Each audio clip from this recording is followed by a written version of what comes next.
प्रियात्मन सप्रेम जय जीव आदि मनीश्वर जोगेश्वर परम पूज्य सदगुरुदेव सिमनी जी का वचनामृत से एक बूंद। अध्याय 12 विकल्प। इसके पहले 11वें अध्याय में विपर्जय पर हमने लिखा था। बात यह है कि जगदर्शन शास्त्रानुसार बिना विपर्जय और विकल्प को त्यागे कोई सच्चा योगी नहीं होगा। जग शास्त्रानुसार स्वरूपस्थ होना ही सच्चा योग पद है, जो अपने असली और वास्तविक रूप में स्थित नहीं है वह जगस्थ नहीं है। अब अपने असली रूप में वही स्थित हो सकता है जो अपने असली रूप को जानता और पहचानता हो। असली और नकली को पहचानने के लिए कोई कसौटी होनी चाहिए। इस कसौटी का नाम विद्वानों और विचारवानों ने प्रमाण रखा है। ये प्रमाण भी 3 प्रकार के होते हैं: प्रत्यक्ष, अनुमान और आगम। इनमें भी सबसे प्रथम स्थान प्रत्यक्ष प्रमाण का है। प्रत्यक्ष प्रमाण, अनुमान प्रमाण और आगम प्रमाण को जान लेना योगी के लिए अत्यावश्यक है। अतः इसका वर्णन बड़े विस्तार के साथ हमने पहले ही कर दिया है। बिना इस प्रमाण रूपी कसौटी को लिए योगी आगे नहीं बढ़ सकता। अतः यह कसौटी हम अपने पाठकों को पहले ही दे चुके हैं। कसौटी भी आपको मिल चुकी है। अब हमारे साधकों, पाठकों और शिष्यों को देखना यह है कि अपने असली स्वरूप के प्रधान द्रोही, विरोधी या शत्रु 2 हैं। एक का नाम है विपर्जय और दूसरे का नाम है विकल्प। जैसा हमारा स्वरूप है ठीक उसका उल्टा अपने को मानना, सोचना और जानना स्वरूप का विपर्जय कहलाता है। अपने सहज, स्वाभाविक, प्राकृतिक और असली रूप के विरुद्ध, अपने स्वरूप के विरुद्ध अपने को मानना, बनाना और होने का यत्न करना विपर्जय ज्ञान है। देखिए, हम स्वभाव से ही चेतन है। यदि हम अपने को जड़ मानने लगें या जड़ समाधि लगाकर जड़ बनने और बेहोश होने का यत्न करें तो ऐसे विपरीत ज्ञान को विपर्जय कहेंगे। इस विपर्जय ज्ञान पर हम बड़े विस्तार के साथ इसके पहले ही इसी पुस्तक में लिख चुके हैं और हमारे पाठक, साधक और शिष्य उससे खूब परिचित हो चुके हैं। आज तो हम विकल्प क्या है इसे दिखलाना है। इस लेखों द्वारा हम योग सूत्रों का भाष्य भी कर रहे हैं और धीरे धीरे 8वां सूत्रों की व्याख्या हो चुकी है। आज योग दर्शन शास्त्रों के 9वें सूत्रों की व्याख्या करनी है, जिसमें ही बतलाया गया है कि विकल्प क्या है। आज इस विकल्प की ही व्याख्या के लिए यह लेखनी उठ भी है। विकल्प के परिचय में अपने योग दर्शन शास्त्र के भीतर पतंजलि मुनि ने जिस सूत्रों को रचा है वह सूत्र निम्नलिखित प्रकार से है: शब्द ज्ञानानुपाती वस्तु शून्य विकल्प 9। विकल्प एक प्रकार की कल्पना है जो शब्द ज्ञानानुपाती हो और सुनी सुनाई बात पर की गई हो, जिसका आधार सर्वथा शून्य, अवस्तु और अभाव हो। सर्वथा झूठी, अभाव और अवस्तु की कल्पना केवल किसी पुस्तक में देखकर या किसी से सुनकर कर लेना विकल्प है। विकल्प शब्द ज्ञानानुपाती होता है, शब्द ज्ञान के पीछे चलता है। शब्द ज्ञान मजहबी किताबों के ज्ञान को कहते हैं। शब्द ज्ञान को भी शब्द प्रमाण कहते हैं। सुनी हुई को संस्कृत में श्रुति कहते हैं। हिंदू लोग शब्द प्रमाण में वेदों को लेते हैं। इसी से वेद का नाम श्रुति भी है, जिसका कहीं पता नहीं है, जो सर्वथा अभाव शून्य और अवस्तु है। ऐसी किसी झूठी वस्तु की कल्पना केवल मजहबी किताबों में लिखी होने के कारण करना अथवा मजहबी गुरुओं की बात में आकर करना विकल्प है। ईश्वर और मजहब।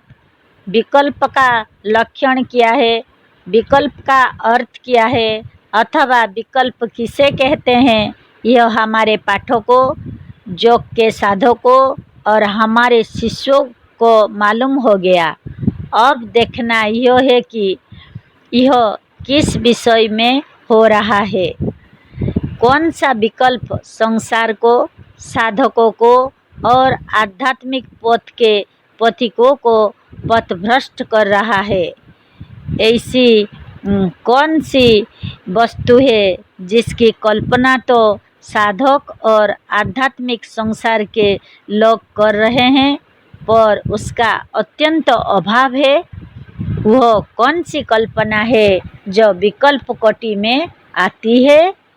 वह कौन सी कल्पना है जिसे बहुत से लोग केवल कल्पना में मान रहे हैं, पर वह वस्तु सर्वथा अवस्तु, शून्य और प्रत्यक्षादि प्रमाण से रहित और झूठी है।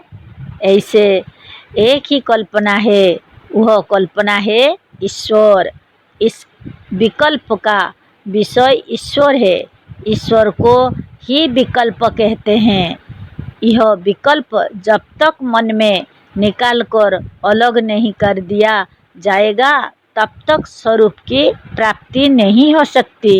किंतु मन इस कल्पित ईश्वर के रचे हुए काल्पनिक स्वर्ग, नर्क और उसकी मूर्तियों में फंसा रहेगा और अपने आत्मस्वरूप को छोड़कर बहुत दूर जा पड़ेगा।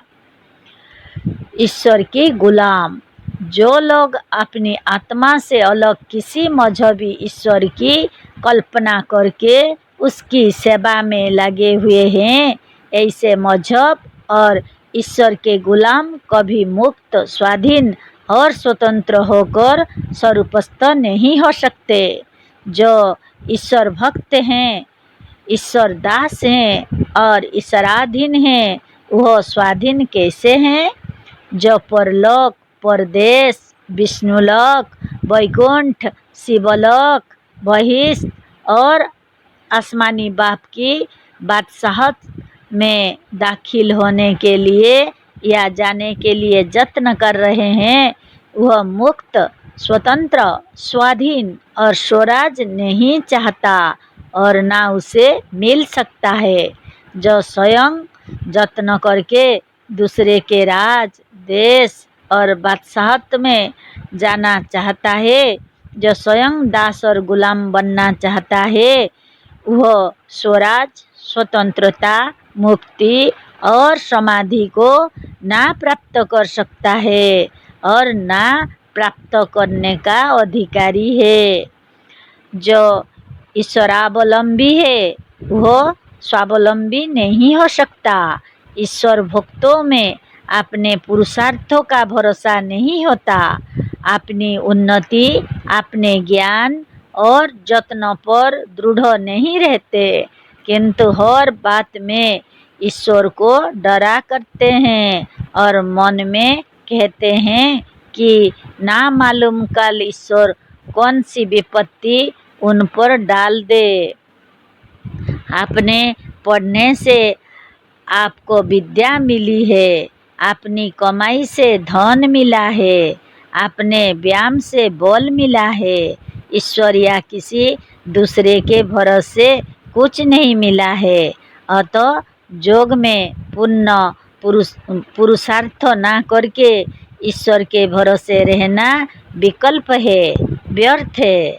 हमने अपने एक साधक को देखा कि वह श्री कृष्ण की मूर्ति की सेवा कर रहा है। हमने पूछा कि तुमने तो योग सीखा है, यह क्या करते हो? उसने कहा कि योग में कोई विघ्न ना पड़े और योग शीघ्र सिद्ध हो, इसीलिए भगवान की पूजा कर रहे हैं। ऐसी ही भावनाओं को विकल्प कहते हैं जो त्याज्य हैं। इन सब कार्यों में व्यर्थी मनुष्य अपने समय और शक्ति का अपव्यय कर रहा है और योग को छोड़कर इस विकल्प रूप रोग में फंसा है। क्या बिना पढ़े कोई पूजा करके विद्वान हो सकता है? क्या बिना व्यायाम किए पूजा करके कोई पहलवान हुआ है? जो आपको थोड़ा पढ़ने से अधिक आता है या योग शीघ्र सिद्ध होता है, वह आपके पूर्व जन्म के कर्मों का फल है। पूर्व जन्म में भी जिसने अभ्यास किया है उसी का योग या कोई कार्य शीघ्र सिद्ध होता है, चाहे इस जन्म का हो या उस जन्म का हो। जो कुछ है अपने कर्मों का फल है, अपनी कमाई है। भक्त लोग भी कहते हैं कि ईश्वर अपने ही कर्मों का फल देता है। जब अपने ही कर्मों से सब मिलने वाला है तो क्यों किसी की गुलामी में अपनी शक्ति, समय और बुद्धि को नष्ट कर रहे हो? क्यों इस विकल्प में पड़े हो? जब तक इस विकल्प को नहीं छोड़ोगे तब तक तुम्हारे में परम पुरुषार्थ नहीं आ सकता और बिना परम पुरुषार्थों के योग का सिद्ध होना असंभव है। यही गुप्त भेद है।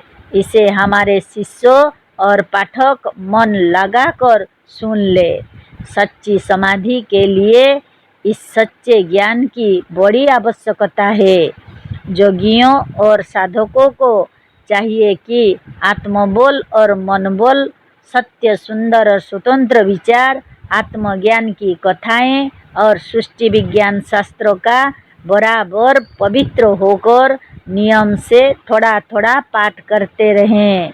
एक बार जब समाप्त हो जाए तो फिर इन पुस्तकों का पाठ करना चाहिए।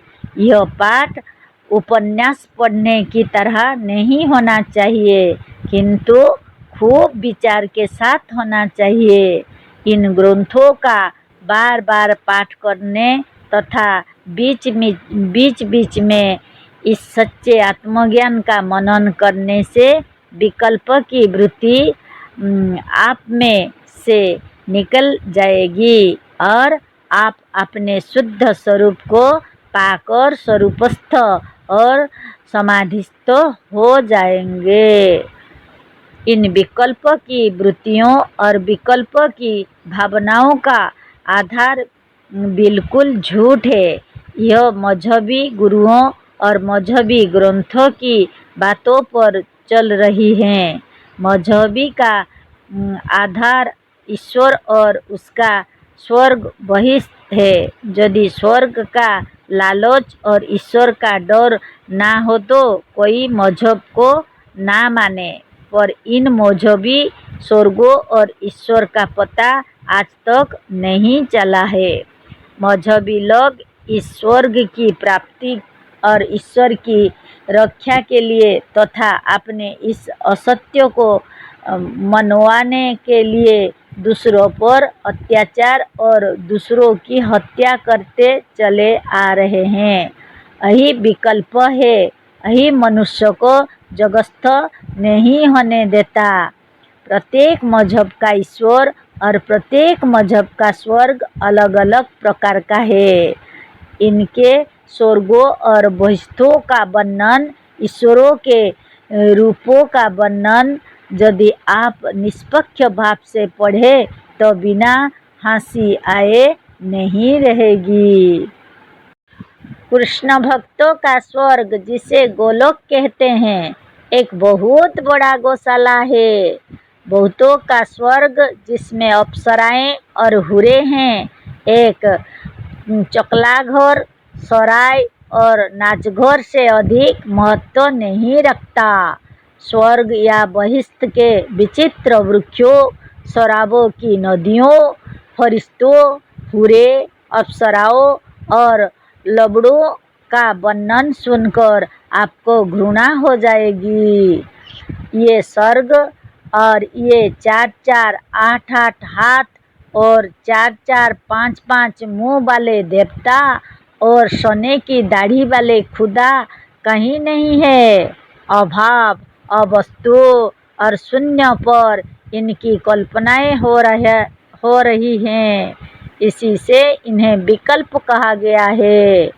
कहा जाता है कि पुराने जमाने में ये ईश्वर आते थे, घूमते थे, भक्तों से बातें करते थे, उनका काम कर देते थे, भक्तों की ओर से उनके शत्रुओं से लड़ते थे, श्राप देते थे।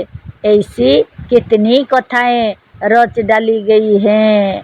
भगवान को ना मानने वाले यो नष्ट हो गए, यो मारे गए और यो दरिद्र हो गए। पर अब तो ईश्वरद्रोही लोग ही मजे में हैं और उनको मानने वाले क्रमशः रसातल को जा रहे हैं। भगवान के भक्त झूठ बोलते हैं, चोरी करते हैं, बेईमानी करते हैं और दूसरों की हत्या करके स्वर्ग की इच्छा रखते हैं। भगवान के भरोसे रहकर भारतवर्ष आलसी और निकम्मा हो गया और भगवान का गुलाम बनते बनते सचमुच गुलाम बन गया। साकार ईश्वर कल्पना से ही सही 4 या 5 मुख का है भी, पर ही निराकार, निर्विकार, निरीह और शून्य ईश्वर कहाँ है। जहाँ मन, वाणी, बुद्धि और विचार कोई नहीं पहुँचता, पहुँचे कैसे? जब कहीं हो तब तो पहुँचे। इसी को पतंजलि ऋषि ने कहा है, शब्द ज्ञानानुपाति वस्तु शून्यो विकल्प 9। जो केवल शब्द ज्ञानानुपाति है, जो केवल सुनी सुनाई बात और कल्पित तथा झूठी कथाओं के आधार पर है और वास्तव में वस्तु शून्य एक शून्य वस्तु है, वह विकल्प है। इसी विकल्प की व्याख्या पूर्ण रूप से हमने इस लेख में कर दिया है।